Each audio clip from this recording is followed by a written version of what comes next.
नून league को झटके पर झटका।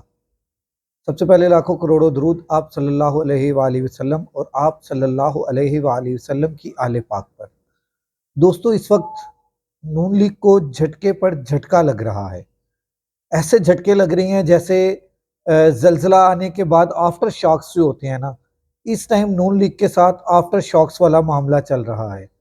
सबसे पहला झटका लगता है नून लीग को कि उनको सिर्फ 17 सीटें मिली थी और उनको फिर उन्होंने थोड़ा सा जिताने की कोशिश की और उसमें थोड़ा बहुत वो कामयाब भी हुए, मगर नाकामी इस वजह से हुई कि पाकिस्तान तहरीक इंसाफ फॉर्म 45 लेने में कामयाब हो गई थी।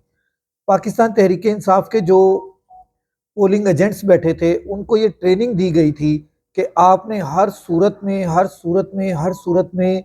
आपने फॉर्म 45 लेने हैं, जो कि वो जितने भी थे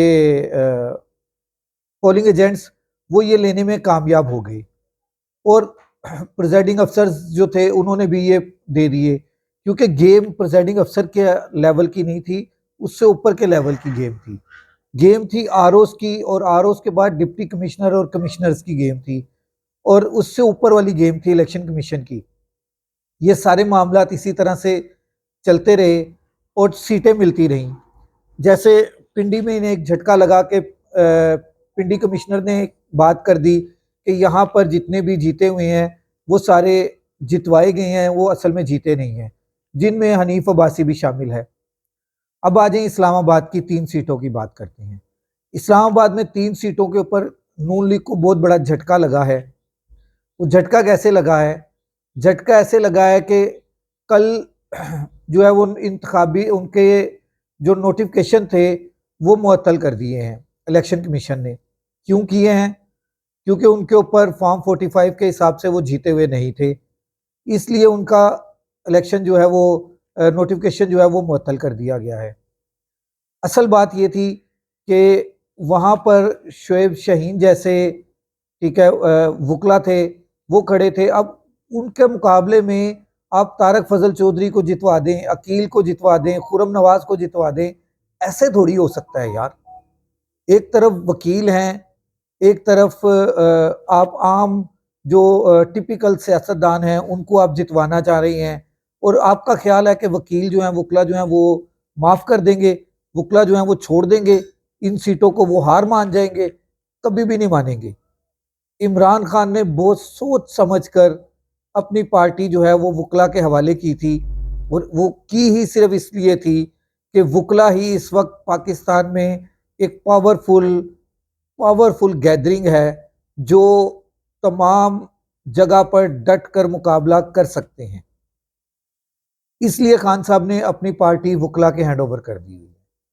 बेशक खान साहब की इंस्ट्रक्शंस के अलावा और कुछ भी वो कोई भी नहीं कर सकता, मगर जो वकला के पास स्ट्रेटजी थी वो स्ट्रेटजी बहुत अच्छी थी।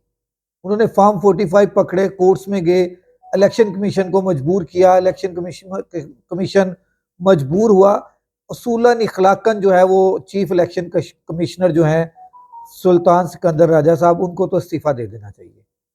ये अब सबका मुतालबा है कि उनको इस्तीफा दे देना चाहिए। अब उनका इस्तीफा बनता है, बल्कि एतजाज अहसन साहब ने तो ये कहा कि इनके ऊपर आर्टिकल 6 लगना चाहिए। किसके ऊपर? चीफ इलेक्शन कमिश्नर के ऊपर आर्टिकल 6 लगना चाहिए।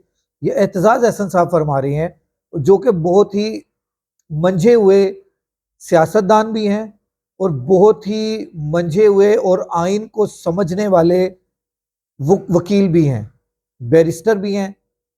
वो ये कह रही हैं कि उनका मुतालबा है कि इसके ऊपर चीफ इलेक्शन कमिश्नर के ऊपर आर्टिकल 6 लगना चाहिए और पाकिस्तान के चीफ जस्टिस को एक फुल बेंच बनाकर उस बेंच से अलहदा हो जाना चाहिए, क्योंकि उनके ऊपर धांधली का इल्ज़ाम लग चुका है। अगले व्लॉग तक राशिद इकबाल कादरी को इजाज़त दीजिए। देखते रहें वॉइस ऑफ पाकिस्तानी। अल्लाह हाफिज़।